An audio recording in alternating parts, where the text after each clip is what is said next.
All rise. Veuillez vous lever. The International Criminal Court is now in session. L'audience de la Cour pénale internationale est ouverte.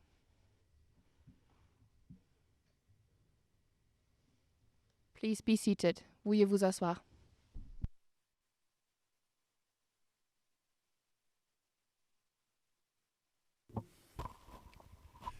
Good morning, everyone. Le juge président, bonjour. Est-ce que la greffière d'audience pourrait appeler l'affaire, s'il vous plaît? Greffière d'audience, bonjour Monsieur le Président, Messieurs les juges, situation en République centrafricaine 2, le procureur contre Alfred Yekatom et Patrice Édouard Ngaïsona. Référence de l'affaire ICC 01 14 01 18. Nous sommes en audience publique.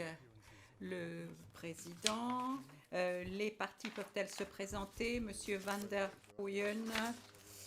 Monsieur Van der Pooyen, bonjour. L'accusation est représentée par Olivia Stuyven, Eric Iverson et moi-même, Kweku Van der Pooy. Le président, les représentants légaux des victimes, Maître Souproun.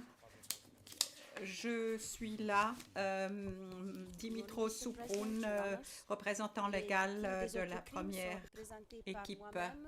Maître Massida. Excusez, Maître Rabesandatana a eu un contretemps. Elle arrivera en audience un peu plus tard. À Dakar, mon confrère, Maître Yarefal. Je suis là, chers collègues. Bonjour, Monsieur le Président. Bonjour, Messieurs les juges. Je suis votre audience à partir de Dakar, au Sénégal. Merci. Et à Bangui, ma consoeur Marie-Edith Doudzi Malosso et mon confrère Abdou Dangabo Moussa. Bonjour, Monsieur le Président. Bonjour, Messieurs les juges. Maître Douzima.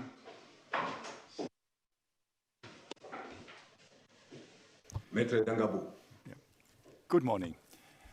And now we... Le président, bonjour à tous. La défense de Monsieur Yekatom, Maître Dimitri. Maître Dimitri, bonjour à tous. Monsieur Yekatom est représenté par Thomas Hannis, Camille Gillin, stagiaire, et notre assistant juridique, Lila Suzuki, et Wilhelma Whittingham. Sabrine Beissa, je suis Mylène Dimitri. Le président, la défense de M. Ngaïsona, bienvenue Maître Cops. Maître Cops, la défense de M. Ngaïsona est représentée aujourd'hui par Maître Omise Namkeamai et Maître Chiara Giudici. Le président, Maître Knops, je vais vous donner la parole dès maintenant. C'est à vous de parler pour vos déclarations d'ouverture au nom de votre client.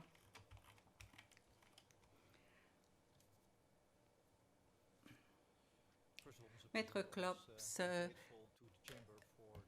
Monsieur le Président, je vous remercie. Je remercie la Chambre d'avoir fait preuve de compréhension à l'égard de la situation mardi dernier.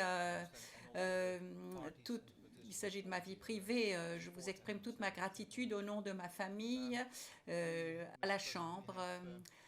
Je remercie également les parties et les participants pour leur soutien et leur compréhension. Monsieur le Président, nous avons un plan pour notre présentation d'aujourd'hui.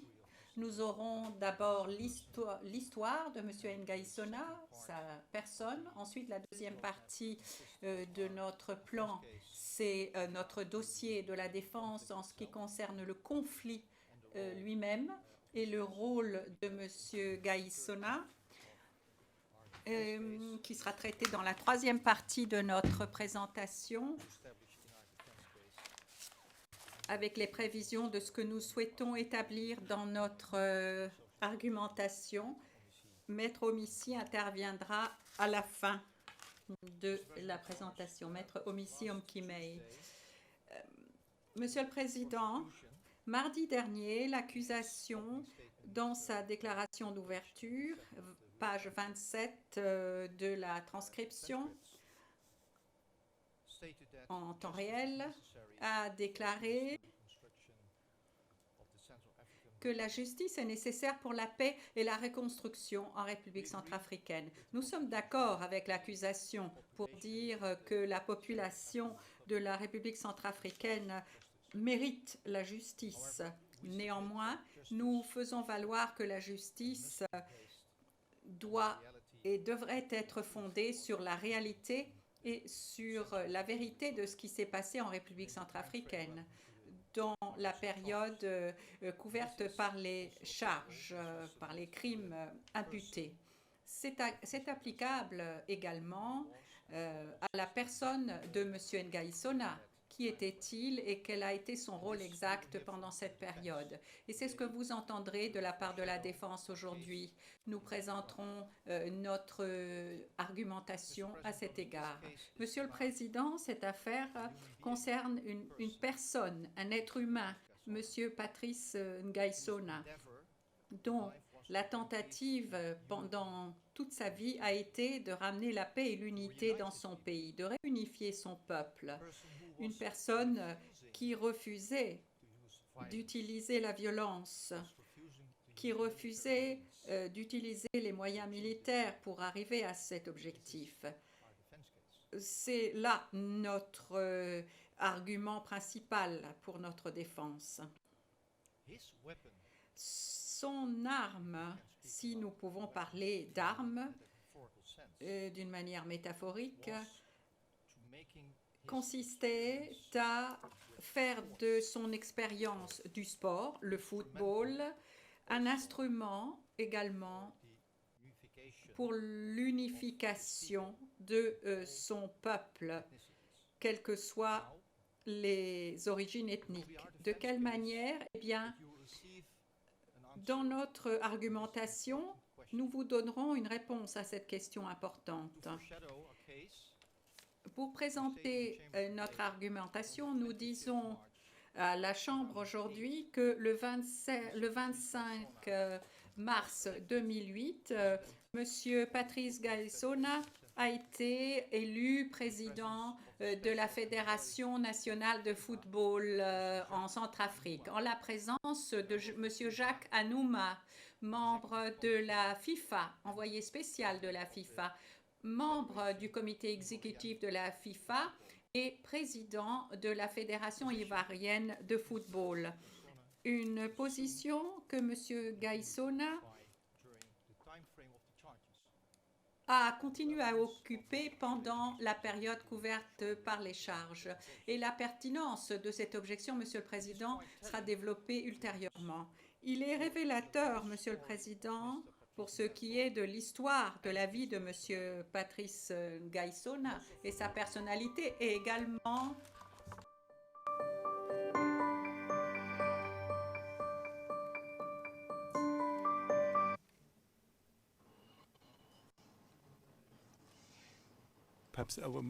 le Président. Je suis désolée que vous soyez interrompu, Maître Knops, mais enfin ça arrive. Je vais vous dire la chose suivante. Nous avons des représentants des victimes dans la salle d'audience. Donc s'il y a des problèmes avec la connexion à Bangui, nous allons continuer malgré tout. Vous savez, ça ne dépend pas de nous.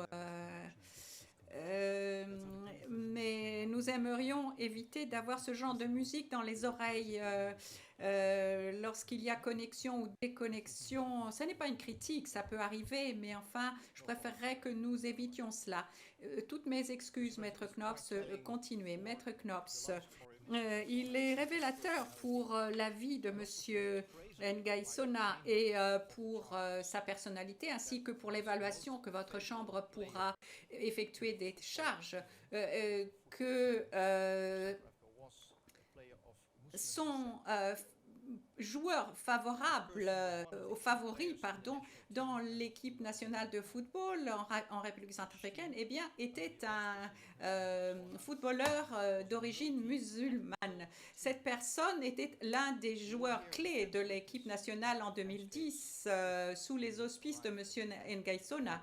Une équipe d'ailleurs qui était multiethnique. Vous entendrez un témoin de la défense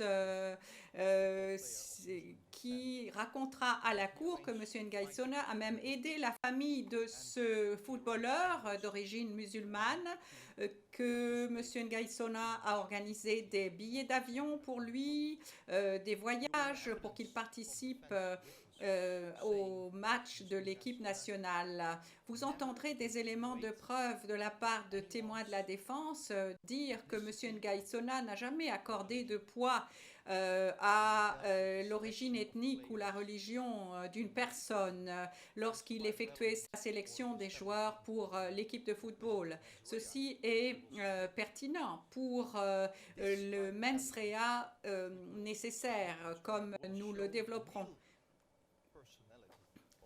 Nous déclarons que dans nos arguments pendant le procès, la véritable personnalité de M.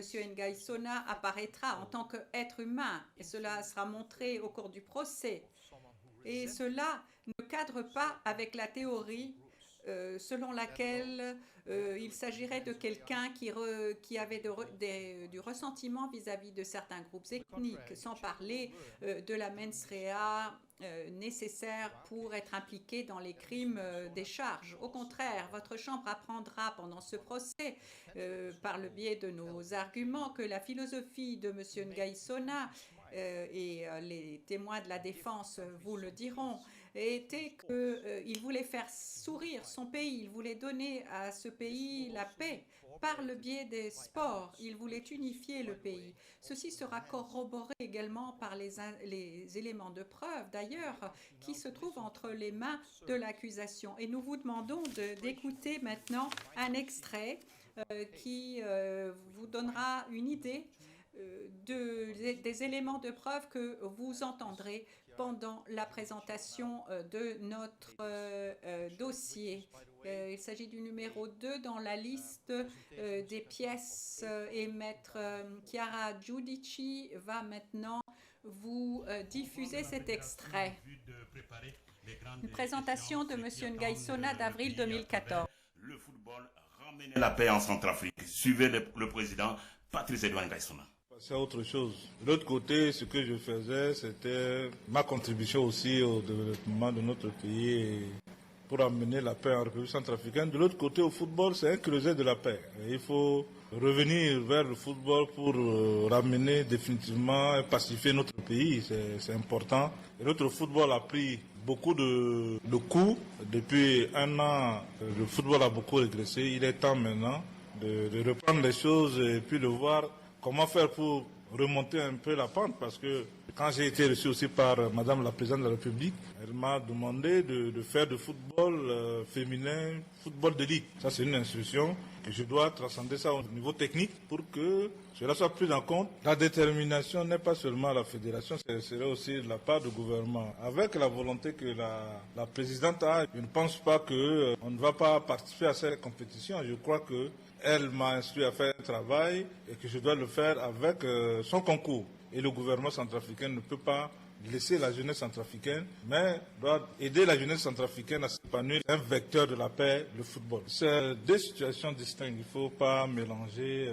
Ce que je fais là-bas, c'est pour amener la paix, et au niveau du football aussi, c'est pour amener la paix. Là-bas, ce ne sont pas des guerriers, c'est des centrafricains qui voulaient seulement la libération de leur pays et qui aimeraient aussi avoir quelqu'un à la tête pour les amener à les cadrer. Moi, je les ai encadrés. Aujourd'hui, vous savez qu'il y a maintenant libre circulation, les gens vaguent à leur occupation. Mais je reviens au football pour aider, pour joindre tous ces deux pour amener la paix. Il faut que le football. Monsieur Patrice.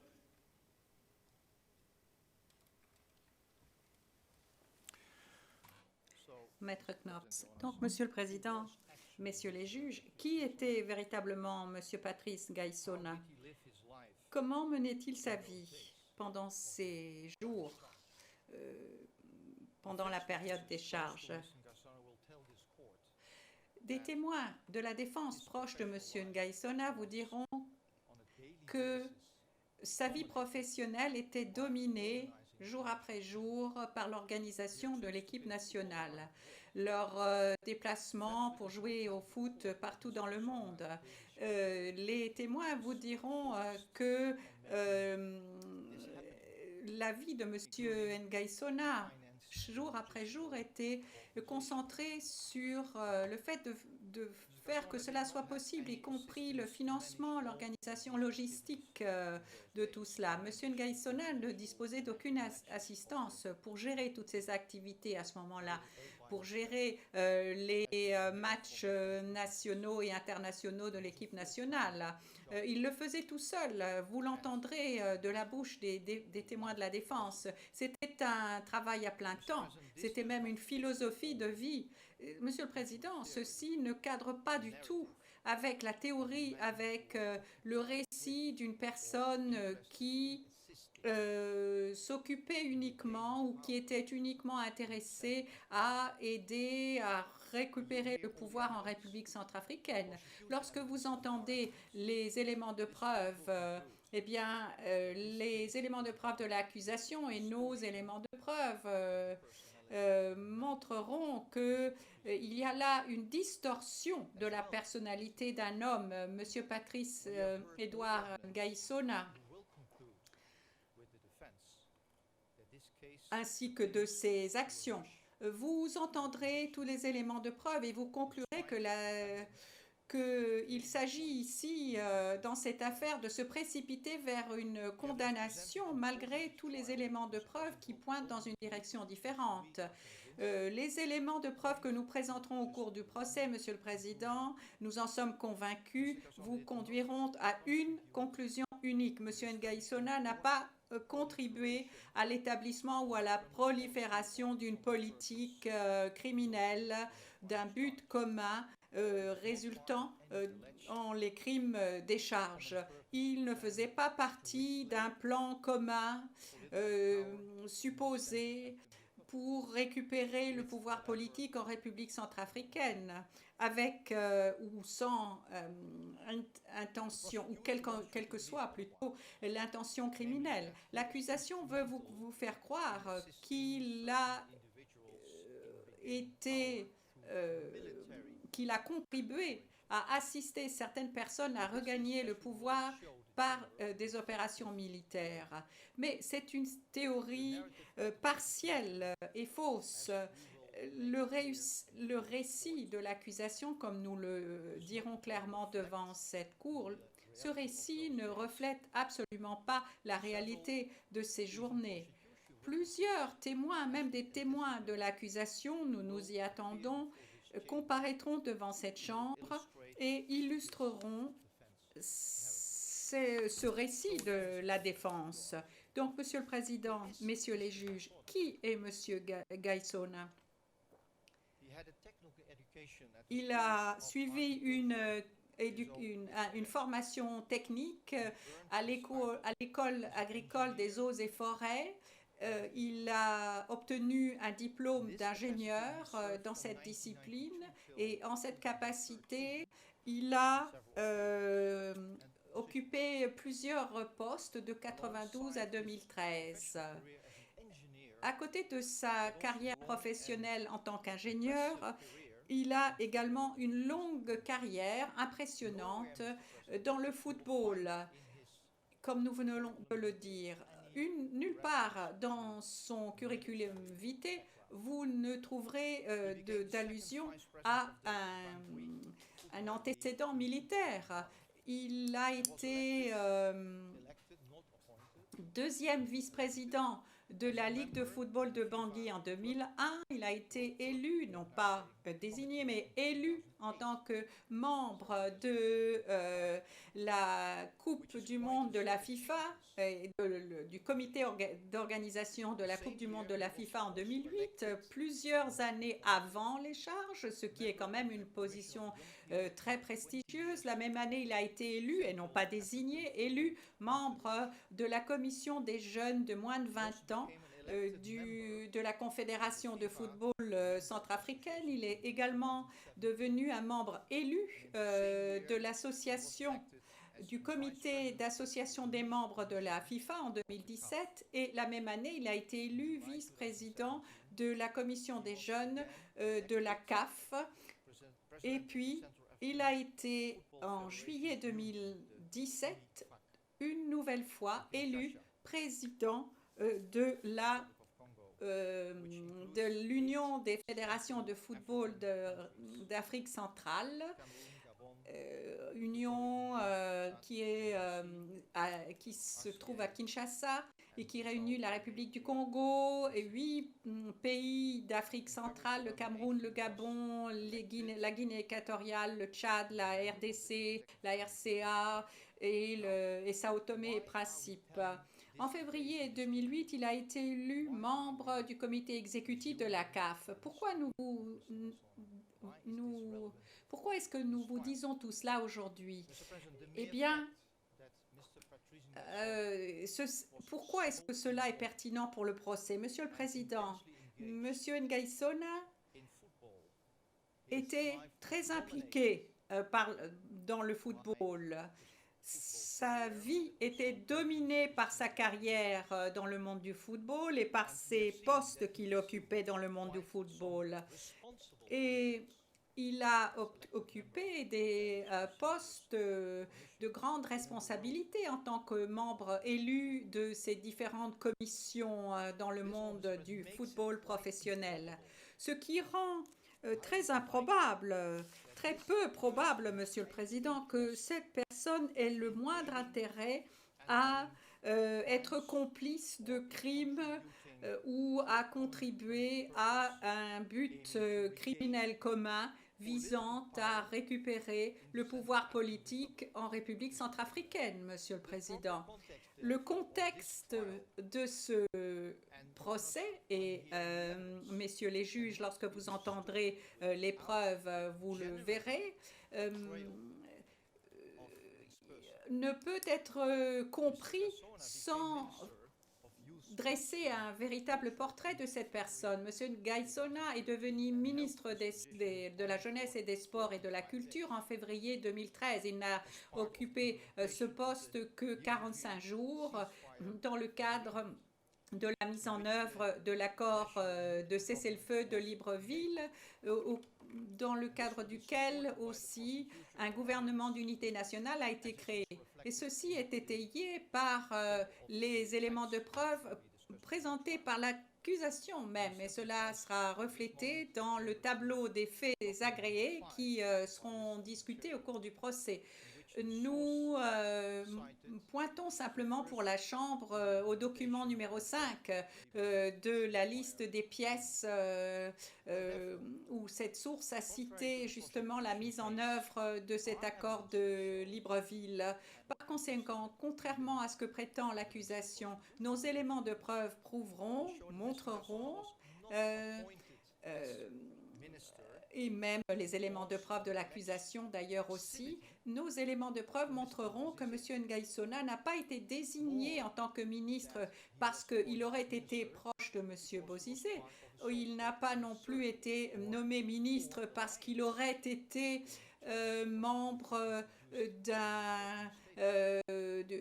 de l'entourage immédiat, soi-disant, ou d'une alliance centrale, comme l'a dit l'accusation dans ses déclarations d'ouverture, Monsieur le Président. L'histoire de la vie de Monsieur Ngaïsona, nous le démontrerons, convaincront votre Chambre que Monsieur Ngaïsona a été élu président de la Fédération de football de Centrafrique, non pas comme voudrait vous le faire croire l'accusation, parce que justement il y aurait eu une intervention en 2008 de M. Bozizé. Ceci est démontré lorsque l'on regarde les règles, le règlement de la FIFA en ce qui concerne une élection de ce type de membre. Le règlement ne permet aucune ingérence politique pour la nomination de telles positions de premier plan à la FIFA. Au contraire, nos éléments de preuve démontreront que M. Ngaïsona a été sélectionné pour cette position. Il a été élu à cette position alors que l'un des fils du frère aîné de M. Bozizé, M. Jean-Roger Ouefio, était le seul autre candidat, le rival au cours de cette procédure d'élection de M. Ngaïsona. Par conséquent, la déclaration de l'accusation selon laquelle c'est à cause de l'influence exercée par M. Bozizé que M. Ngaïsona a été élu membre de la Fédération de football n'est pas exact. Par conséquent, la sélection, l'élection de M. Ngaïsona à cette position n'est pas due à M. François Bozizé, mais elle est due au professionnalisme, à la popularité de M. Ngaïsona dans les cercles de la FIFA. Sinon, il n'aurait jamais été élu comme l'un des témoins de la défense dira à cette cour. Monsieur le Président, au sein de la FIFA, on ne vous donne pas un poste simplement parce que vous avez un allié politique. Il s'agit de ce que vous avez fait, au niveau professionnel. Le monde du football gouvernait la vie de M. Ngaïsona. Et ses efforts à cet égard rendaient son pays fier de son équipe de football national. Il a largement contribué à la croissance du football en RCA. Il a renouvelé la Coupe nationale et s'est concentré sur le développement des aspects techniques du football des femmes, comme vous venez de l'entendre dans cet extrait. La République centrafricaine, d'une manière très impressionnante, Monsieur le Président, Messieurs les juges, a grimpé dans les rangs du football international grâce à l'intervention et au professionnalisme de M. Ngaïsona, qui a placé la RCA à la première place pendant la Coupe de la CEMAC, Communauté économique des États de l'Afrique centrale, gagné la Coupe UNIFAC au Cameroun en 2009 et la CEMAC en 2009 à Bangui. Tout cela grâce aux efforts de cet homme. Sous la présidence de M. Ngaïsona, l'équipe nationale de la RCA est passée de la place numéro 204 sur 207 pays dans le monde au rang 50. Donc, la RCA est devenue 50e dans le classement, numéro 8 en Afrique et numéro 1 au sein de la CEMAC. Et c'est la raison pour laquelle les gens l'aiment bien, pourquoi il est devenu populaire. Pas à cause de ses efforts au niveau politique ou à cause de sa soi-disant proximité à M. Bozizé. C'est la raison pour laquelle il a été contacté finalement pour devenir un coordinateur national à cause de sa vie passée, à cause de ses antécédents professionnels. Si vous transposez cette histoire de la vie de M. Ngaïsona sur cette affaire, ce procès, eh bien, vous arrivez à un récit différent de celui présenté dans le dossier de l'accusation. Alors, que pouvons-nous apprendre de la vie de M. Ngaïsona? On peut tous en tirer des leçons. L'hypothèse faite par l'accusation que M. Ngaïsona soit parti au Cameroun pour préparer et mettre en place une politique visant à réinstaurer M. Bozizé ne tiendra pas la route judiciaire, si je puis dire. Après le coup d'État du 24 mars 2013, M. Ngaïsona a été forcé de quitter le pays, comme beaucoup d'autres, pour arriver à Douala, au Cameroun. C'était au début d'avril 2013, en passant par Brazzaville. L'accusation l'affaire de l'accusation se base sur l'hypothèse que cet endroit a été choisi par M. Ngaïsona parce qu'il voulait rester en contact avec M. François Bozizé avec l'objectif, le but de préparer une réponse à l'offensive des Séléka et de coordonner les opérations militaires pour retrouver le pouvoir. Cependant, les éléments de preuve montreront le contraire. M. Ngaïsona est allé à Douala, en exil, parce que là, il pouvait continuer son travail en tant que chef d'entreprise d'abord, et puis il pouvait préserver son travail prestigieux à la Fédération de football d'Afrique centrale que nous venons d'exposer à la Cour.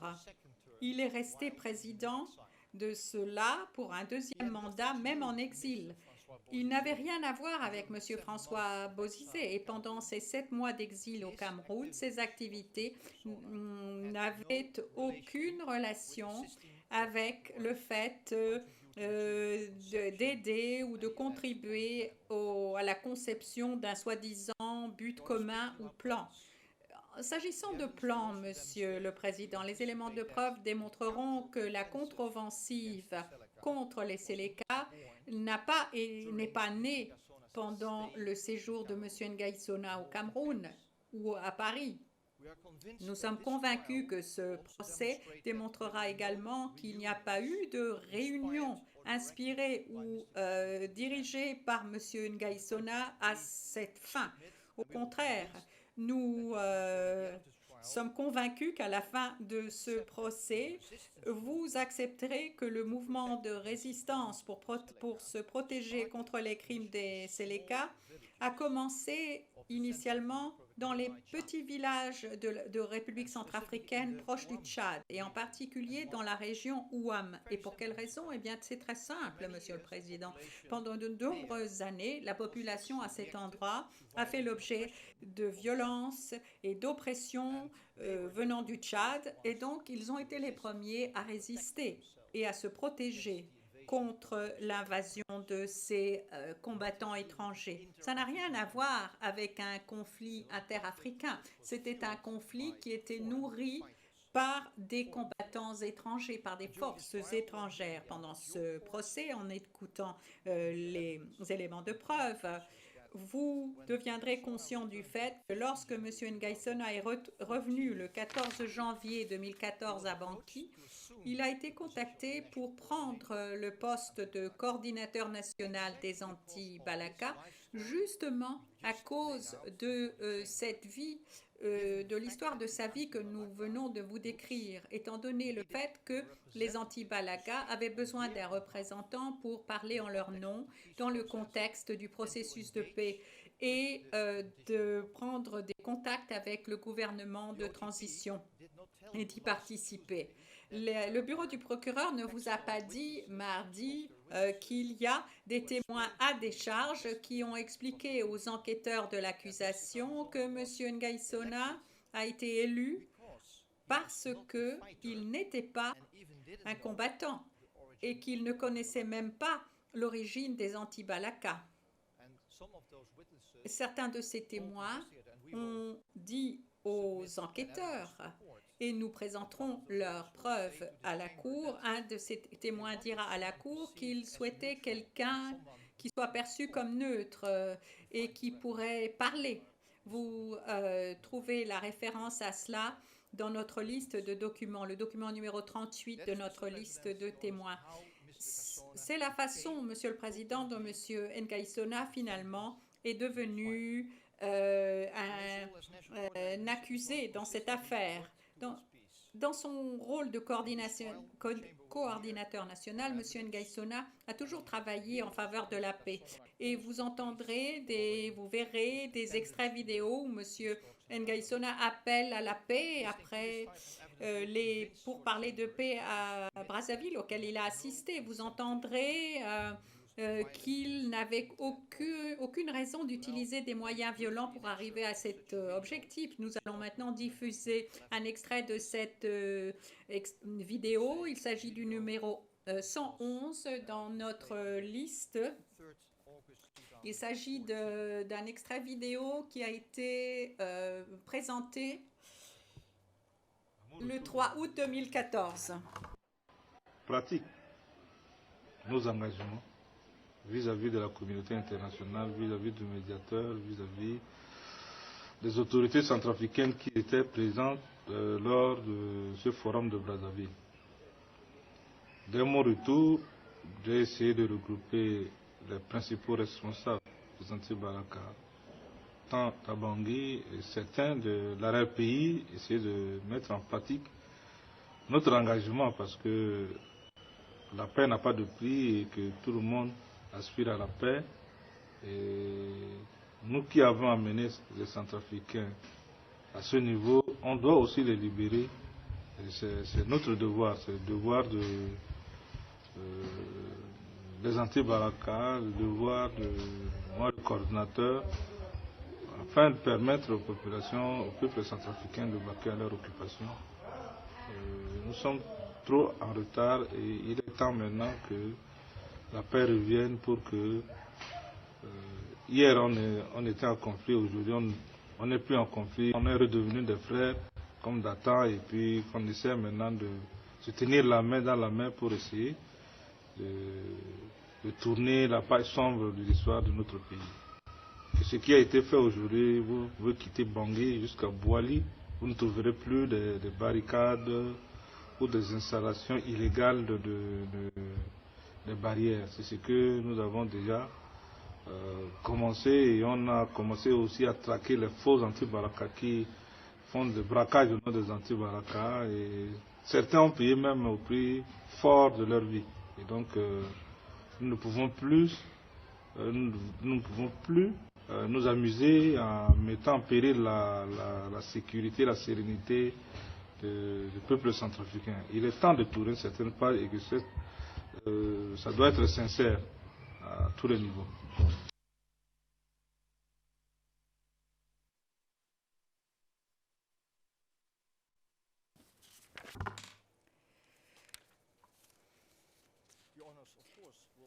Messieurs les juges, vous aurez remarqué, voilà pourquoi j'ai cité cette date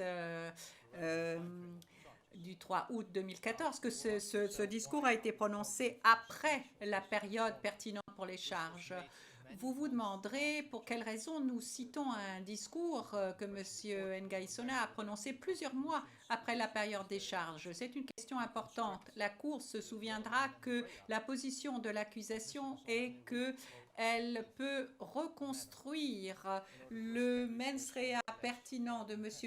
Ngaïsona de manière rétrospective. C'est ce qu'a dit l'accusation, de manière à établir une intention préalable supposée. Si la Chambre suit ce raisonnement pendant le procès, eh bien, il serait cohérent également et équitable dans cette reconstruction de porter attention également aux actions de M. Ngaïsona qui contredisent les arguments de l'accusation. Et nous voulons faire valoir d'ailleurs que ce type de discours, effectivement, doivent avoir une influence sur le procès et qui contredisent, je le répète, les arguments de l'accusation. Par conséquent, ce discours important a été prononcé le 3 août 2014.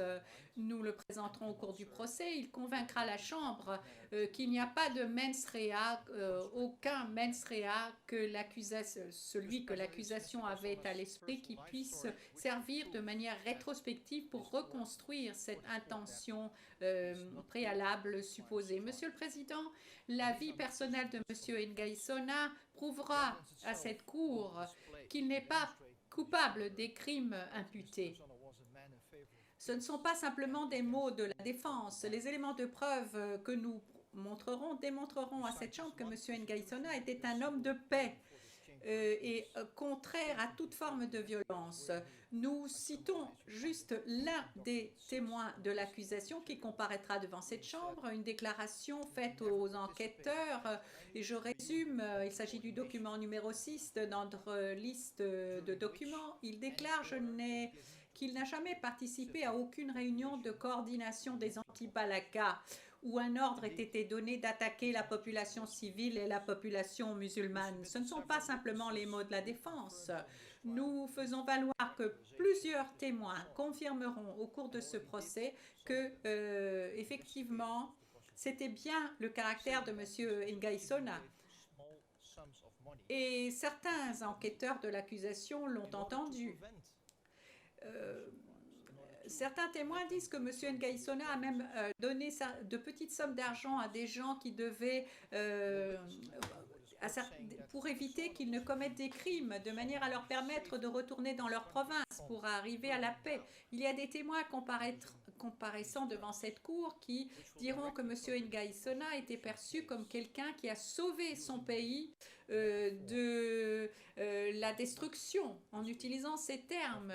Et tout cela entrera en contradiction directe avec les arguments de l'accusation, qui a utilisé cette métaphore la semaine dernière, disant que M. Ngaïsona était un pyromane et qu'il n'éteindrait même pas son propre feu. C'est une remarque de l'accusation du 17 février dans la transcription en temps réel, page 13, ligne 9 à 11. M. Ngaïsona est même décrit par l'accusation, par un témoin de l'accusation, comme un pompier, au contraire, qui éteint les feux. Il s'agit d'un témoin que vous trouverez sur la liste des documents, document numéro 6.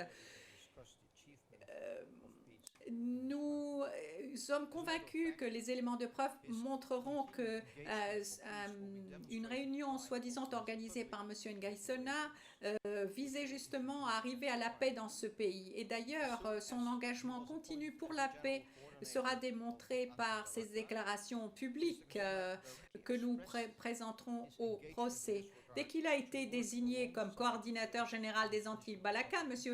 Ngaïsona a exprimé son engagement à cet égard. Il a souhaité travailler avec le gouvernement de transition de manière à assurer un retour de la paix et de la sécurité en RCA. Vous verrez maintenant le document numéro 10 dans notre liste. Il s'agit d'un communiqué de presse du 21 janvier 2014. Nous attirons l'attention de la Chambre sur les parties soulignées dans ce comité de presse. Cela illustre le fait que M. Ngaïsona a bien transformé ses motivations en actions concrètes. Vous le voyez dans ce communiqué de presse qui a été publié au moment des charges. Un tel engagement, Monsieur le Président, est difficilement compatible avec l'image d'une personne, comme a souhaité le montrer l'accusation mercredi dans sa déclaration d'ouverture, qui ne se salissait pas les mains. Je cite. Ce procès présentera plusieurs déclarations publiques de M. Ngaïsona en tant que coordinateur général des Antilles Balaka, où il a à plusieurs reprises réitéré l'engagement du mouvement pour la paix. Le 1er février 2014, période couverte par les charges, il a déclaré que l'objectif des Antilles Balaka, c'est-à-dire le retrait de la coalition des Séléka, avait été atteint et que c'était essentiel pour commencer la normalisation et la pacification du pays. Il s'agit du document numéro 11 de notre liste. Vous voyez ce communiqué de presse de nouveau de février 2014. Notre dernier document à cet égard est un communiqué de presse du 4 avril 2014 où M. Ngaïsona demande à tous les chefs anti-Balaka d'ordonner à leurs éléments de retourner dans leur base pour garantir l'arrêt de toutes les hostilités. Ce type d'éléments de preuve démontre que les arguments de l'accusation sont également contradictoires. D'un côté, l'accusation allègue que M. Ngaïsona n'a rien fait dans sa capacité en tant que coordinateur général, et d'un autre côté, lorsqu'il agit, on dit qu'il a apparemment le pouvoir de surveiller et de diriger les groupes anti-Balaka. Les pièces de l'accusation, d'ailleurs, nous le développerons au cours de ce procès, racontent une histoire tout à fait différente. Nous allons diffuser un extrait audio, d'une interview avec M. Ngaïsona pendant la période couverte par les charges, le 4 février 2014.97 de notre liste. On n'a pas d'interlocuteur pour écouter la voix de ces enfants et que cela tourne autrement contre ces enfants. C'est dommage et je regrette. Vous déplorez le manque d'interlocuteurs entre les anti-Balaka et les nouvelles autorités du pays. Or, nos nouvelles autorités ont discuté avec ces éléments. Il y a même le poste de sous-chef d'état-major qui leur a été attribué. Discuter avec ces éléments alors que je suis le coordinateur général des anti-Balaka. C'est vrai, on a choisi un fils de pays. Ce n'en est pas là le vrai souci ou la préoccupation. Ces enfants ont quitté l'arrière-pays. Il y en a qui sont arrivés ici à pied. Ils ont déjà utilisé les armes. Et de facto, on leur demande de repartir là où ils sont venus. Repartir avec toutes ces armes, mais c'est faire régner l'insécurité dans l'arrière-pays. Ce qu'aujourd'hui, je m'évertue à expliquer que les gens ne comprennent pas, c'est que ces enfants ont déjà utilisé les armes. L'unique solution pour éradiquer ça, c'est de les regrouper afin qu'ils puissent déposer toutes ces armes et repartir main nue dans l'arrière-pays pour que la population puisse vaquer à leur occupation agro-pastorale. Aujourd'hui, si on accepte que ces enfants repartent avec les armes dans l'arrière-pays, et s'il y aura vraiment la sécurité, il y aura la chance que la population va aller au champ, cultiver et revenir avec quiétude. C'est un danger en permanence. Raison pour laquelle je dis, on peut, à travers ces enfants, faire les réformes agraires. Ils ont déjà perdu leur troupeau, leur champ, la maison qu'ils avaient avant, ils ont tout perdu. Mais à travers eux, on ne peut pas monter un projet social dans le cadre d'agro-pastoral et puis dire à ces enfants-là, allez vous mettre en groupement d'intérêt que le gouvernement est en train de se battre pour trouver le matériel agricole, à savoir les charrues et les bœufs pour vous permettre de redémarrer les cultures. C'est ça le drame que maintenant qu'on me pourchasse pour ça. Ce que je réclamais pour ces enfants-là, c'est ça là qui fait que je dois être monsieur de radical. Pour quelle raison? La paix n'a pas de prix. Le peuple centrafricain veut la paix. Le peuple centrafricain veut faire de va-et-vient à toute liberté. C'est mon cheval de bataille depuis. On ne peut pas le faire repartir comme ça parce qu'il détient des armes déjà.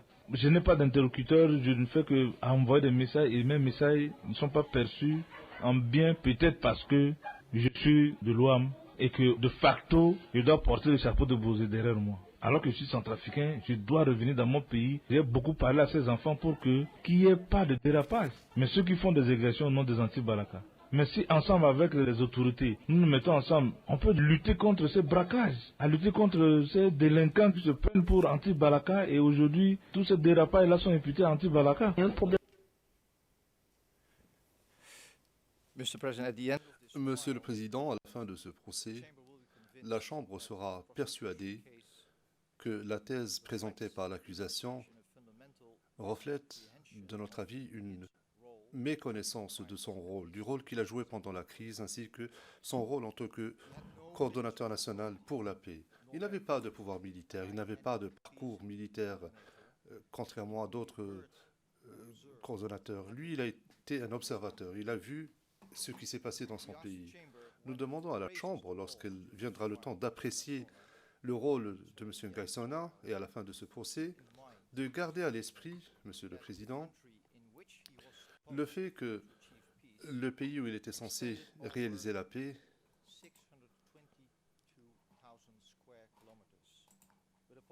s'est allé sur un territoire de 622 000 km² avec une population en 2014 de 4 854 940 et dont 78% étaient âgés de 20 à 35 ans. Cela défie l'intelligence de cette Cour que de dire qu'il y a un coordonnateur chargé de la paix quelque part dans le monde qui soit capable d'empêcher la commission de tous les crimes dans un pays de cette taille. Mais avant que nous ne développions davantage notre position, la Chambre devrait garder à l'esprit, et cela se rapporte à la présentation de la thèse de l'accusation, que l'accusation agit de façon sélective dans le choix des témoins. Et le but de l'accusation est de parvenir à une condamnation.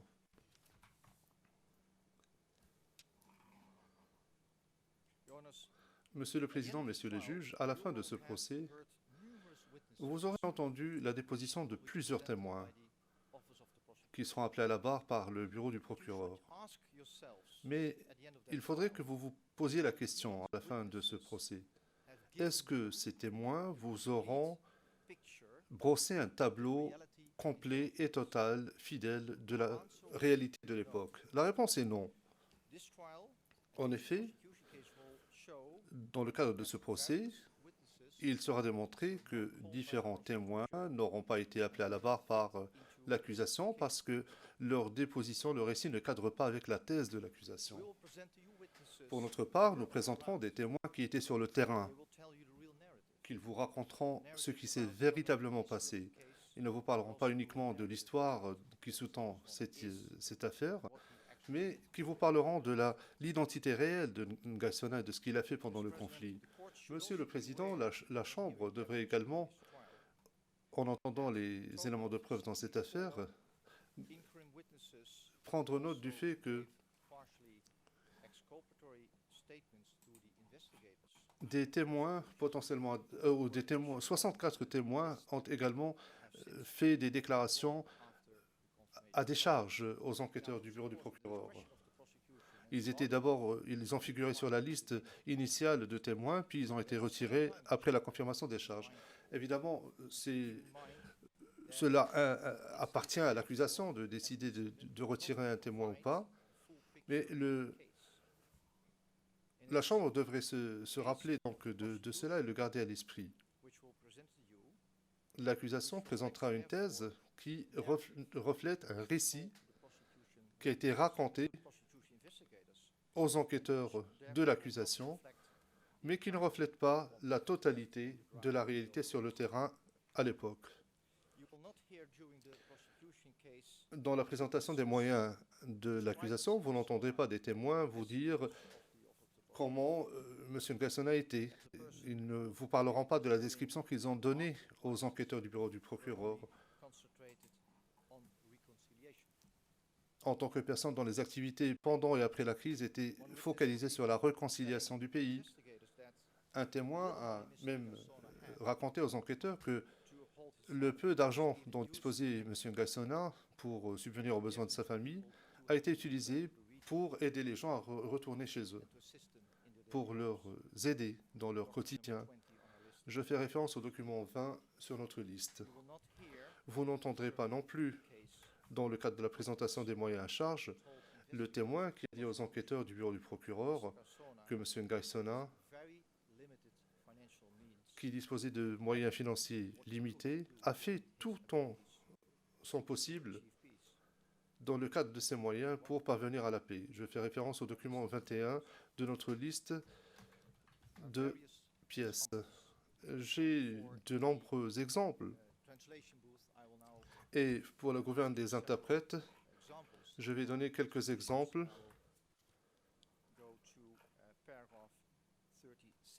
Je fais référence au paragraphe 37 de ma présentation. Un autre témoin de l'accusation a dit au bureau du procureur, et vous ne l'entendrez pas dans la présentation des moyens à charge, en fait, il a donné un récit détaillé de l'attaque du 5 décembre qui contredit la position de l'accusation concernant la contribution présumée de M. Ngaï Sona à cette attaque. Et la Chambre préliminaire l'a confirmé en son paragraphe 101 de la décision de confirmation des charges. Il a décrit que il a dit aux enquêteurs de façon détaillée comment des ex-FACA ont organisé avec les anti-Balaka la descente sur Bangui sans l'assistance ou des instructions, sauf l'assistance des forces Sangari françaises. Et vous n'entendez pas le témoin de l'accusation vous dire qu'il a dit aux enquêteurs qu'à part la force Sangari, l'attaque n'avait pas été discutée ni coordonnée avec qui que ce soit. Je fais référence au document 21 dans notre liste de documents. Ce témoin, vous ne l'entendrez pas.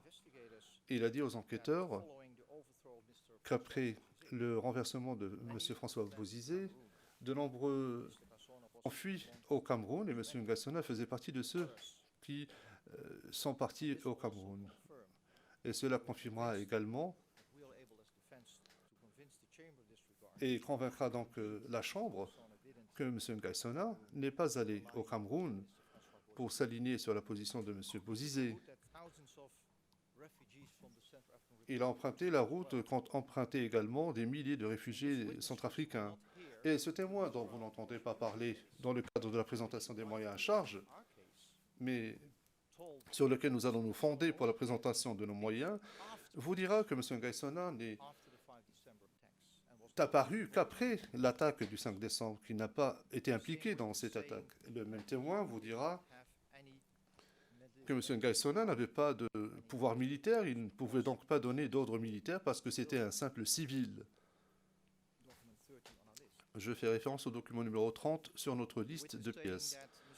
Le témoin qui a dit au bureau du procureur que M. Ngassona était un homme de paix, un artisan de la paix, que sa maison était quasiment un orphelinat ou une église.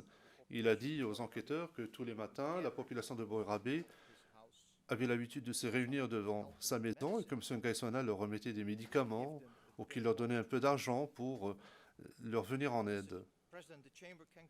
La Chambre pourra conclure, sur la base de ces remarques de la défense, que lorsque vous entendrez les moyens présentés par l'accusation, il conviendrait de garder à l'esprit le fait que cette affaire est fondée sur un choix de témoins censés corroborer un récit qui milite en faveur d'une condamnation. Et cette approche, comme nous allons le démontrer, ne se contente pas de déclarations de témoins. Nous vous donnerons d'autres exemples. L'accusation a fait allusion à un discours attribué à M. Ngassona 8 mois avant la période des charges. L'accusation soutient que ce discours prononcé par M. Ngassona était un appel pour lutter contre les ennemis de la nation qui ont décidé d'apporter la charia et qui voulaient utiliser l'islamisme pour détruire le pays. C'est un appel qui avait donc pour but de galvaniser les jeunes contre ce qu'ils qualifiaient d'envahisseurs étrangers et pour organiser la marche contre les crimes qui leur étaient imputés, donc des crimes commis contre les chrétiens et un appel aux chrétiens. Mais l'accusation, de notre avis, présentera ce discours sur une base sélective, c'est-à-dire qu'elle essaiera de faire de cet appel un appel à la galvanisation des jeunes. Mais nous prouverons, dans le cadre de la présentation de nos moyens, que cette affirmation n'est pas fondée sur la vérité. Ce discours n'a pas eu lieu, n'a pas été prononcé la veille du coup en mars, mais que le discours a été prononcé le 4 janvier 2013, à la veille des pourparlers de paix de Libreville. Et pour placer donc les discussions de paix, les remettre entre les mains de Dieu, le document numéro 4 de notre liste, donc je vous renvoie au document numéro 4, le but n'était pas de susciter une rébellion contre les musulmans, mais c'était un appel à la paix pour commencer un dialogue et se joindre aux musulmans dans leurs prières. Et cela ressort clairement de son discours. Vous aurez l'occasion d'entendre le discours et je le cite brièvement en français. L'année 2013, de préserver et pérenniser la paix qui nous a donnée afin que nos concitoyens puissent vivre dans la quiétude. Fin de citation, document numéro 4 sur notre liste. Par conséquent, donc, la personne qui prononce ce discours rappelle que Dieu répond aux prières des musulmans et des chrétiens et appelle à la pacification de la crise. De plus, il a lancé donc un appel qui comprend les musulmans pour se joindre à eux dans leurs prières et aussi pour prendre part à la marche. Les directeurs d'école de plusieurs établissements, y compris des écoles privées musulmanes, ont été invités à prendre part à cette réunion pour organiser la marche.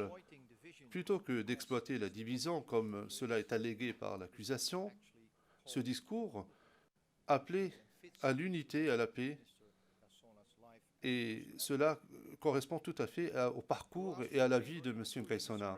En conclusion, je vous invite, messieurs les juges, à garder cet exemple à l'esprit lorsque vous entendrez les éléments de preuve dans le cadre de ce procès. Lorsque nous parlons du fait que l'accusation s'est précipitée pour obtenir une condamnation, eh bien, nous allons vous montrer que les éléments présentés par l'accusation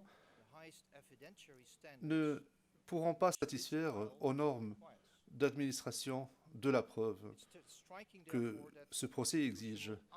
Il est donc étonnant d'entendre l'accusation vous inviter à faire attention à ce qu'il qualifie de communication contemporaine sur Facebook de l'époque ou qui remonte à l'époque. Communication de parties tierces et qu'on attribue à M. Nkaïsona comme étant l'auteur de ces communications. Et il vous demande de trouver des éléments, par exemple les ordres qu'il aurait donnés, l'élément relatif à la fourniture d'équipements et de munitions. Messieurs les juges, nous demandons à cette Chambre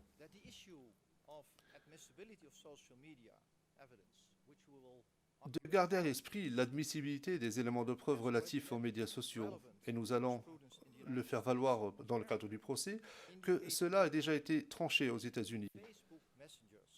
La jurisprudence américaine a déjà statué là-dessus ou établi que l'authentication des médias sociaux est devenue une principale préoccupation et qu'elle a un impact sur les conclusions judiciaires. Par exemple, en 2014, une cour américaine, dans l'affaire Weiner, a établi que le simple fait qu'une page comporte une photographie et le nom de l'accusé au moment de l'enquête, d'après donc cette cour fédérale, cela ne permet pas de conclure raisonnablement que la page a été créée par la personne, par l'accusé ou par quelqu'un agissant en son nom.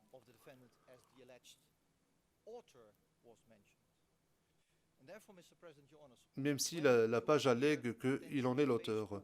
Donc, lorsque vous entendrez parler d'éléments de preuve relatifs à Facebook ou à des pages Facebook, n'oubliez pas les conclusions d'experts comme Rebecca Hamilton de l'Université de Washington au Maryland, qui a écrit un article très important et qui parle du contexte de la messagerie instantanée qu'on appelle les éléments de preuve MIM, messagerie instantanée par voie mobile.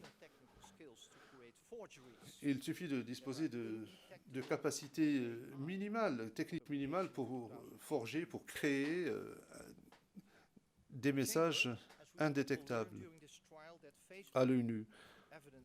Et donc, ces éléments de preuve relatifs à Facebook, et nous allons le démontrer, ne sont pas fiables a priori parce qu'elles n'établissent pas l'authenticité ni l'identité de l'utilisateur, puisqu'on peut se servir d'un pseudonyme ou de nom d'utilisateur. D'autres risques associés à ce type d'éléments de preuve seront identifiés par la Cour. On n'a qu'à penser à une affaire aux États-Unis, dans l'État du Texas, Tienda contre l'État, où il a été fait valoir que les ordinateurs peuvent être piratés, que les téléphones peuvent être volés également, et par conséquent, on ne peut se fier à ce type d'éléments de preuve. Le tribunal, dans cette affaire-là, a conclu que les éléments de preuve relatifs à la messagerie instantanée ne suffisent pas pour établir la culpabilité.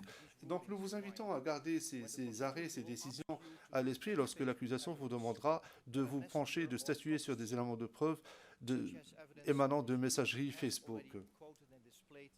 L'accusation a déjà présenté des exemples de cela mardi dernier. Pour ce qui est des publications émanant de personnes anonymes et attribuées à la page de la coordination anti-Balaka, la Chambre devait garder à l'esprit le fait, ou ce que la Chambre préliminaire a déjà dit au paragraphe 202. Les juges ont indiqué que les entrées Facebook devraient avoir un poids limité en tant qu'élément de preuve, une valeur probante limitée. On attribue cette page à la coordination anti-Balaka, mais cela ne peut pas être prouvé. Donc, nous vous demandons de garder à l'esprit tout cela lorsque l'accusation vous présentera ces éléments de preuve. N'oubliez pas ce que la Chambre préliminaire numéro 2 a dit au paragraphe 202. Elle a déjà statué sur cette question.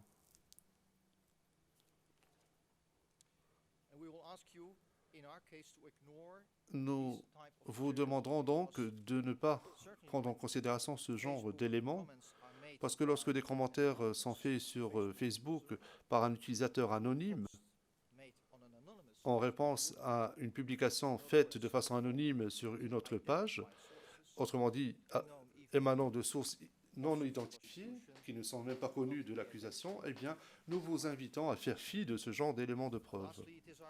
Enfin, nous estimons que les commentaires exprimant des sentiments et une animosité contre les musulmans exprimés de façon privée, comme cela a été montré par l'accusation mardi dernier, eh bien, ce genre de commentaires ne pourrait pas être admis au dossier parce que ce ne sont pas des éléments de preuve, puisqu'on ne peut pas prouver que M. Ngaïsona partageait ses sentiments d'animosité contre les musulmans. L'attribution de ces citations, de ces discours faits et prononcés par d'autres personnes, des personnes autres que M. Ngaïsona, simplement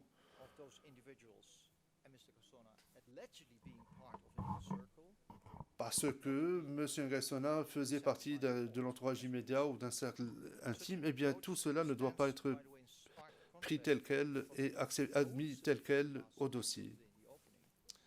Lors de ses présentations mardi dernier, l'accusation, et je cite la transcription en temps réel,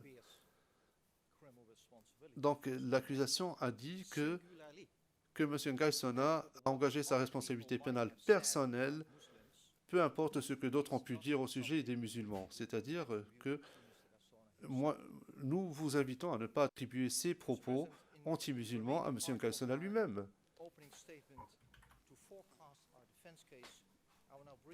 Je vais brièvement aborder la question de l'origine du conflit et expliquer la pertinence de cela pour notre thèse.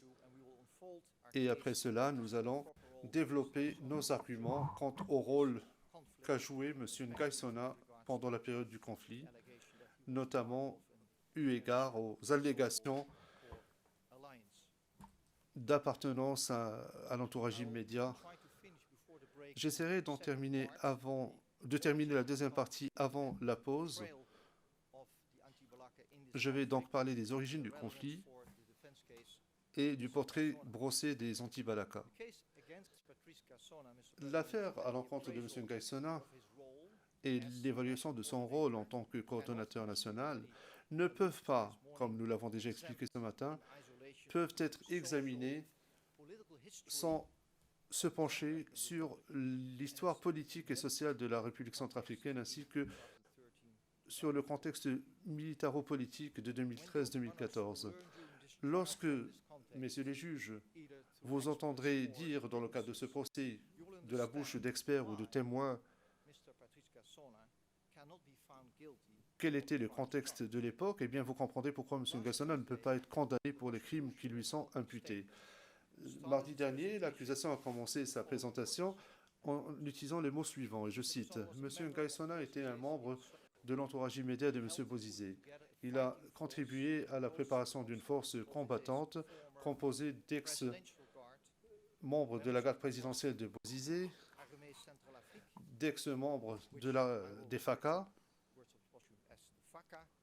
c'est-à-dire l'armée centrafricaine, des groupes d'autodéfense existants, de nouvelles recrues et d'autres membres du régime Séléka. Nous allons démontrer que ces allégations ne tiennent pas la route.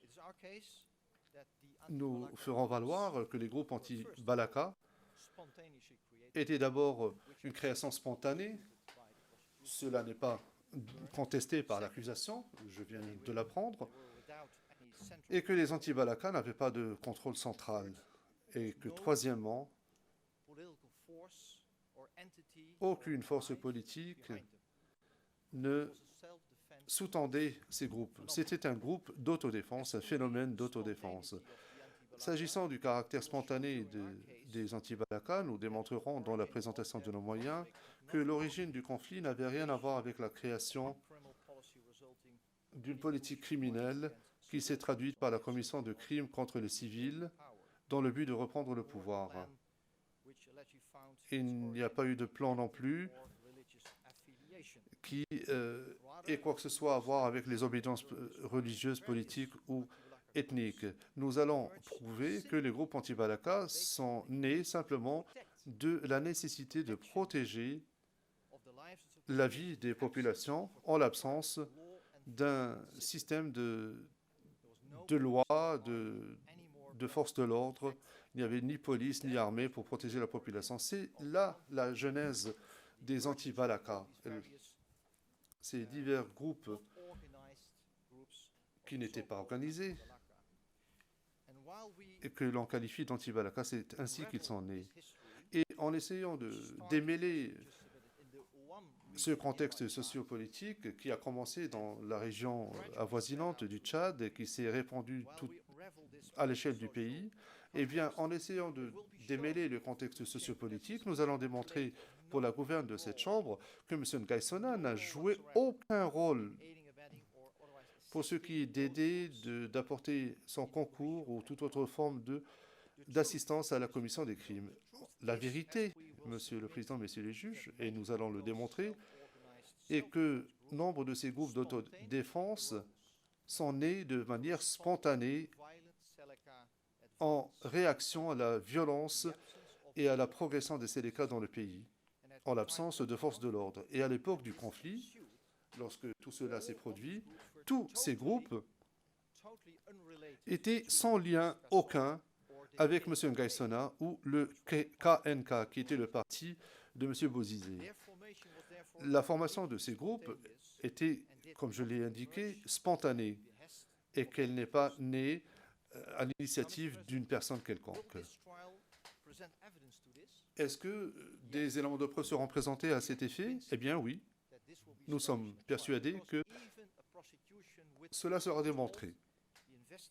D'ailleurs, un témoin de l'accusation, et il s'agit du document 35 de notre liste, un témoin qui est censé être appelé à la barre. Donc ce témoin vous dira que le mouvement anti-Balaka est né en réaction à la brutalité des forces Séléka. Pour ce qui est du 4e arrondissement de Bangui, eh bien, ce témoin a dit aux enquêteurs que les forces de sécurité étaient en train de prendre la fuite et que les gens se sont sentis obligés de se soulever en l'absence de toute protection. Dans le cadre de ce procès, nous allons démontrer également ce que ce témoin a dit aux enquêteurs du bureau même du procureur, que la raison pour laquelle ces groupes ont été créés, c'était pour défendre la patrie. Ils sont organisés en autodéfense pour défendre notre patrie. These are the words of a witness who spoke to the investigators of the prosecution. And he also told them that there was no chef, there was no boss. Et ils m'ont dit, ils n'ont pas de chef. Ce sont les propos donc du témoin qui a été auditionné par les enquêteurs. Et tout au long de ce procès, nous allons montrer que les anti-Balaka étaient un mouvement de résistance qui n'avait pas de lien avec un conflit ethnique. Mais le conflit est né ailleurs, en dehors du territoire centrafricain. D'après des rapports, il y a eu une invasion de combattants étrangers qui comprenaient à peu près 80% des Séléka. Dans le document numéro 9 sur notre liste montre également qu'il y a un témoin de l'accusation qui a dit, et je cite, Crimes que la population Centrafrique subsistait, les jeunes de notre pays, venus de Provence, se sont regroupés et résistant, comme cela avait été aussi fait à l'époque par les Français contre les nazis.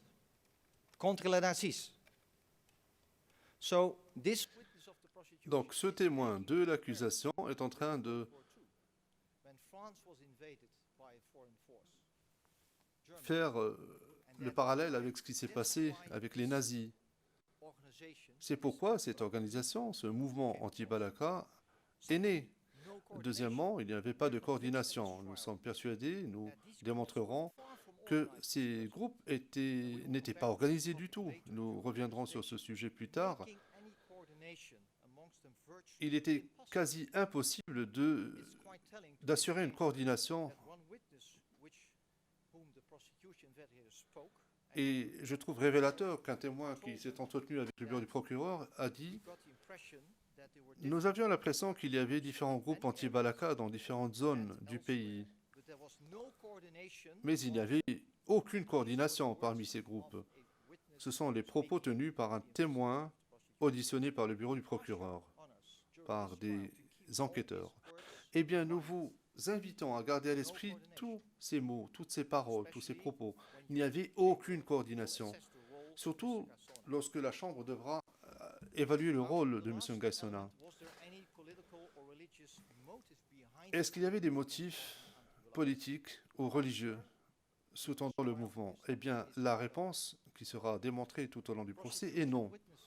En effet, des témoins de l'accusation, et nous supposons qu'ils viendront témoigner devant vous, vous diront que il n'y avait pas de mouvement politique ou de parti politique derrière la création des anti-Balaka. Vous trouverez des exemples de cela au document numéro 4 de notre liste. 104 de notre liste. Un témoin a dit qu'il n'y avait pas de parti politique ou de politique derrière les anti-Balaka. Je peux vous dire que vous êtes ici. Je sais que vous êtes ici pour enquêter sur ce qui s'est passé en République centrafricaine et pour déterminer si nous avons été poussés à faire cela par un politicien ou un parti politique. Eh bien, non. Ce témoin a dit aux enquêteurs du bureau du procureur qu'ils n'ont pas été encouragés ou poussés par un homme politique ou par un parti politique. Ils n'avaient pas de motif politique pour s'engager dans l'autodéfense. Donc, Monsieur le Président, il n'y avait pas d'utilisation de groupes préexistants par qui que ce soit, encore moins par un politique, comme cela a été allégué par le bureau du procureur. En fait, tout au long du procès, il deviendra de plus en plus évident que l'accusation a fait fi des résultats de ses propres enquêtes. Ses propres enquêtes montrent, et nous allons le prouver, que le mouvement anti-Balaka n'était pas structuré, qu'il était impossible de regrouper ce mouvement qui comportait des groupes distincts, qui ne pouvaient pas être coordonnés par quelqu'un comme l'ancien président Bozizé ou M. Ngaïsona ou tout autre membre de ce présumé entourage immédiat. En prétendant que les groupes anti-Balaka sont devenus une organisation structurée, et c'est l'argument présenté par l'accusation, donc cette organisation a été possible grâce à M. Ngaïsona, eh bien, l'accusation présentera à la Chambre une réalité qui n'a rien à voir avec la réalité sur le terrain. En effet, la réalité sur le terrain était qu'il y avait différents groupes, il y a en fait deux groupes qui sont nés à la suite des attaques des Seleka avant la crise, à savoir le Kokora et la Kouak. Non, non, non. Les éléments que nous allons présenter vous montreront qu'il y a eu en fait divers groupes qui sont nés et qui ont fait partie de ce mouvement de résistance populaire, créé par qui? Eh bien, par les citoyens centrafricains eux-mêmes, sans contrôle central.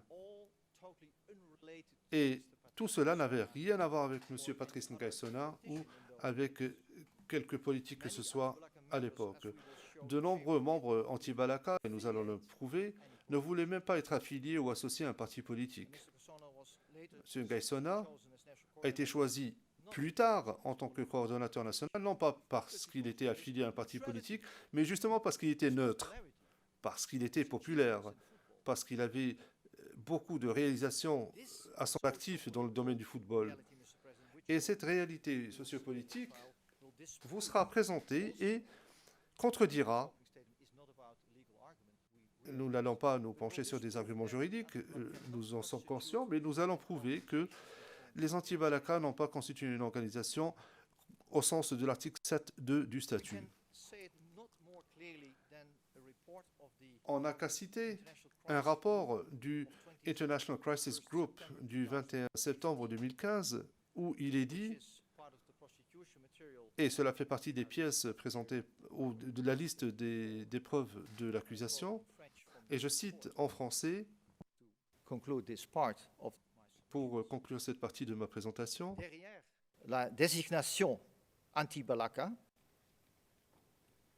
se trouve une pléiade de groupes aux profils variés, aux origines géographiques diverses et affiliations politiques plus ou moins effectives. Unquote. Fin de citation. Monsieur le Président,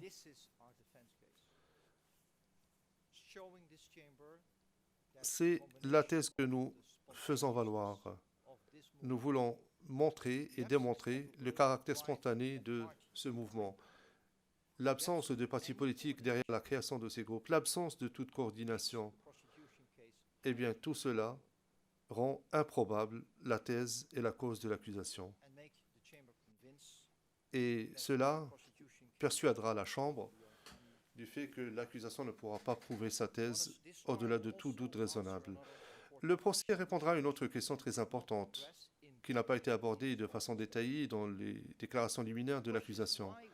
Et la question est celle-ci. Pourquoi est-ce que les groupes d'autodéfense ont-ils été créés? Quels étaient leurs objectifs? Est-ce que cette question est importante? La réponse est oui. Pourquoi? Eh bien parce qu'elle nous permet de placer dans leur contexte les actions de M. Ngaïsona ainsi que ses discours. Parce que de l'avis de l'accusation, les discours sont un outil, un instrument pour démontrer que M. Ngaïsona a utilisé sa rhétorique pour galvaniser la population dans le but de récupérer le pouvoir. Nous sommes persuadés que le procès apportera une autre réponse à une autre question. Pourquoi est-ce que ces groupes d'autodéfense ont-ils été créés? Des éléments de preuve seront présentés devant votre Chambre et qui vous montreront que les combattants étrangers ont joué un rôle important pour ce qui est de soutenir les forces Séléka. Je l'ai indiqué précédemment, il ne s'agissait pas d'un conflit interethnique au sein même de la République centrafricaine. Il a commencé par une invasion étrangère. Et cet élément contextuel particulier précise pourquoi la résistance anti-Balaka est née de façon spontanée. Ce phénomène de combattants étrangers contredira, à notre sens, la thèse de l'accusation, à savoir que le conflit avait un caractère ethnique ou religieux. Il n'en est rien. La Cour entendra ou apprendra la réalité. Par exemple, dans un rapport de la Fédération internationale des droits de l'homme, cela fait partie des documents du bureau du procureur.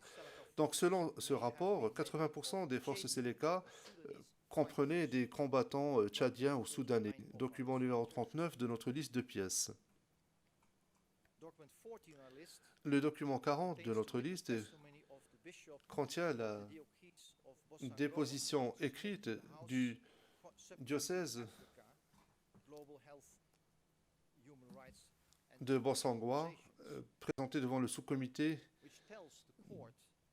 chargé de l'Afrique, des droits de l'homme et des organisations internationales. Les témoins de l'accusation comparaîtront devant votre Chambre pour corroborer cet élément de preuve, en ceci qu'ils viendront confirmer que les forces Séléka ont pu renforcer leur rang grâce à l'utilisation de mercenaires. Vous apprendrez dans le cadre de ce procès qu'un témoin de l'accusation a dit aux enquêteurs du bureau du procureur qu'il a vu des véhicules militaires tchadiens effectuant des patrouilles à Bangui. Il affirmera que certains véhicules appartenaient aux forces tchadiennes officielles et d'autres appartenaient à des groupes paramilitaires se trouvant au Tchad, document numéro 42 de notre liste. Vous apprendrez également quelles sont les implications de cet élément sociopolitique. Il contredira les allégations selon lesquelles, à l'initiative de M. Ngaïsona, ou que M. Ngaïsona a encouragé la population de la RCA au moyen de ses discours, de sa rhétorique. La déclaration qu'aurait faite M. Ngaïsona en janvier 2013 concernant les envahisseurs étrangers, à laquelle il est fait référence au paragraphe 61 du mémoire préalable au procès de l'accusation, avait pour but de dénoncer ce phénomène et non pas de galvaniser la population. En effet, il y avait des gens en dehors qui n'étaient pas centrafricains, qui faisaient partie des Séléka lorsque celle-ci s'est attaquée à la population centrafricaine. L'accusation aimerait vous convaincre, dans le cadre de ce procès, que des références faites par M. Ngaïsona étaient fondées sur la rhétorique et qu'il est en train de faire l'amalgame entre les étrangers et les musulmans ou les centrafricains d'origine musulmane. Or, nous allons démontrer de façon claire tout au long de ce procès que cette supposition de la part de l'accusation, c'est-à-dire que M. Ngaïsona faisait des références aux étrangers et que c'était une façon voilée de parler des musulmans centrafricains, eh bien nous allons vous montrer que ce n'est pas fondé, c'était simplement pour alerter la population de ce danger. Et nous présenterons des éléments de preuve pour montrer que le rôle crucial qu'ont joué les mercenaires contredira la supposition selon laquelle M. Ngaïsona s'est engagé dans des discours anti-musulmans avant l'arrivée au pouvoir de M. Jotodia.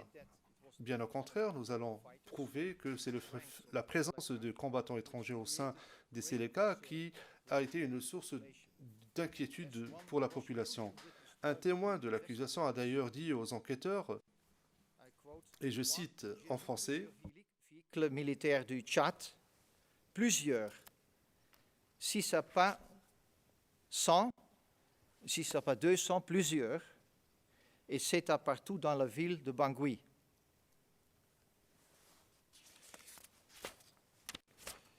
Monsieur le Président, je renvoie les interprètes au paragraphe 69 de ma présentation. 69.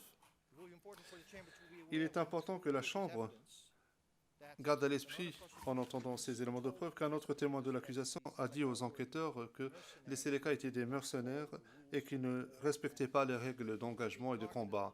Ils prenaient pour cible les chrétiens, mais aussi la population dans son ensemble. Document 44 de notre liste et 45 de notre liste. Cela fait référence à un témoin qui a dit au bureau du procureur, qui a tenu des propos similaires. À la fin de ce procès, vous serez convaincus, Monsieur le Président, Messieurs les juges, que au cœur du mouvement de la résistance, il y avait les attaques Séléka. Ce mouvement voulait protéger la population civile contre des envahisseurs étrangers qui voulaient faciliter les opérations des Séléka et des unités de celles-ci. C'était cela la réalité politique de l'époque.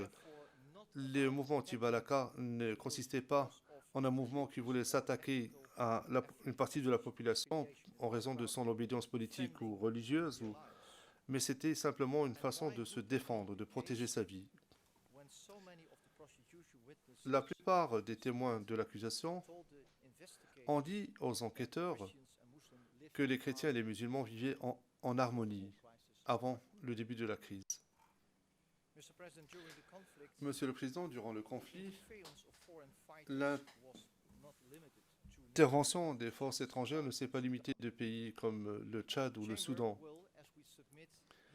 La Chambre entendra des témoins expliquer comment la crise décrite par les médias et l'accusation comme étant un affrontement entre deux communautés religieuses c'est-à-dire un conflit inter-centrafricain, était en fait motivé par des considérations financières de puissances étrangères.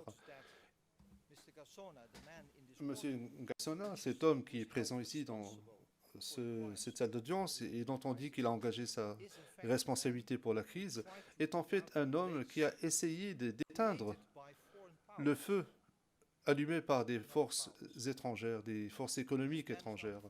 Cet homme qui est devant vous n'a pas attisé les flammes. Il est important de garder à l'esprit le fait que ces mêmes forces étrangères, après avoir vu le désastre humanitaire créé par l'arrivée des Séléka, avec le soutien de puissances étrangères, occidentales,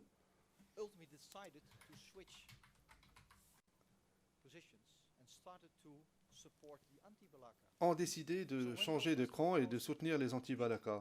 Donc lorsque ces puissances occidentales ont vu cette catastrophe humanitaire créée par les Séléka, elles se sont rendues compte de leur erreur et qu'elles avaient parié sur le mauvais cheval. Et d'ailleurs, des témoins l'ont déjà expliqué au bureau du procureur. Ils ont parlé de l'intervention de la force française, la force Sangari,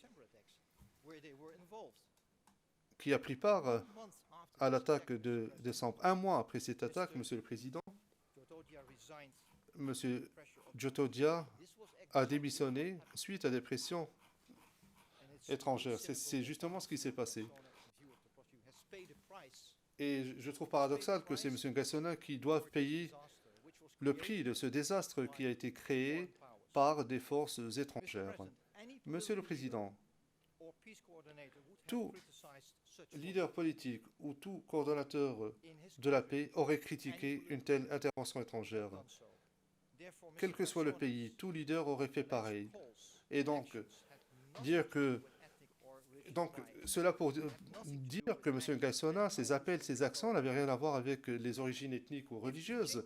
Cela n'a rien à voir avec le discours anti-musulman. En plaçant le conflit dans son contexte militaire, social et culturel approprié, eh bien, la Cour parviendra aux 4 conclusions suivantes. C'est-à-dire que le mouvement anti-Balaka est né de façon spontanée en réponse et en réaction aux crimes commis par les Séléka, et par conséquent, c'était un ensemble de groupes désorganisés, qui n'avaient pas de dirigeants politiques, qui n'étaient pas sous les ordres d'une personne. Deuxièmement, que les anti-Balaka ne pouvaient pas constituer une organisation au sens du statut de Rome. Troisièmement, la coalition Séléka était principalement composée de combattants étrangers provenant d'autres pays qui n'a rien à voir avec la mens rea qu'aurait pu avoir M. Ngassona, l'interprétation de ses discours. Et quatrièmement, les discours publics alertant la population de cette réalité, eh bien, ne constituent pas des discours ayant pour but de susciter une haine religieuse ou ethnique. Je vois que c'est l'heure de la pause. Après la pause, je vais achever la 3e partie de ma présentation et mon confrère prendra la parole après moi. Merci. Le juge président, nous allons faire la pause du matin de 30 minutes.